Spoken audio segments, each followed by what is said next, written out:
உயிர் கொடுத்து கத்துறேன். இறைவன் எங்க இருக்கிறான்னு யாருக்காவது தெரியுமா?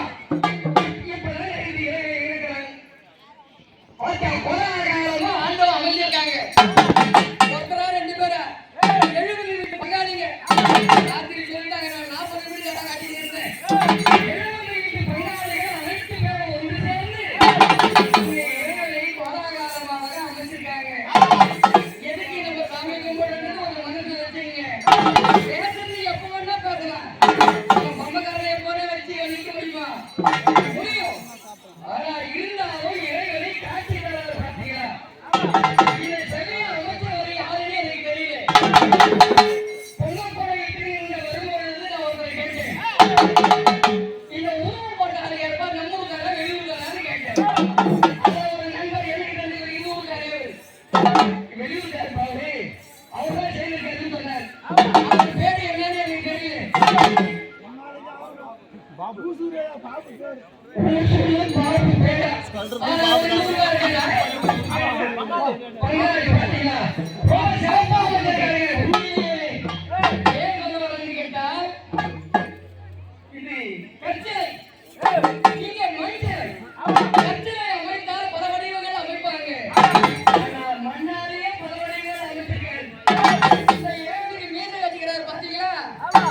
இதெல்லாம் முத்து கவனிக்கணும்.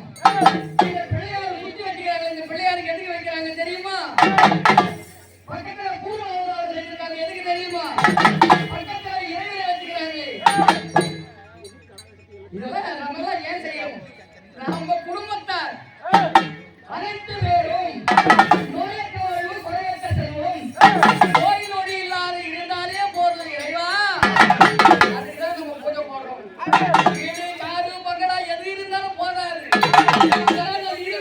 போயிடும். ஆனா மனிதனுக்கு என்ன வேணும்? நோய் நொடி இல்லாத இருந்தாலே போதும். இதுக்காக தான் நம்ம இவ்வளவு பண்றோம். இப்ப கற்பூரம் ஏற்றுறாங்க, தேங்காய் உடைக்கிறாங்க, நம்ம வெத்தலை பாக்கு மேல வாழைப்பழம் வைக்கிறாங்க.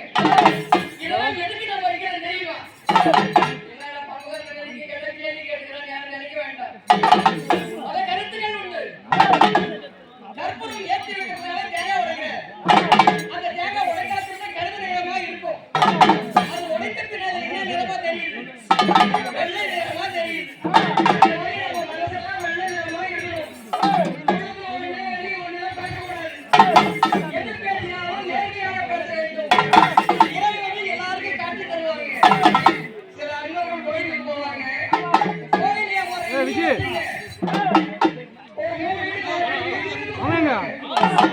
Thank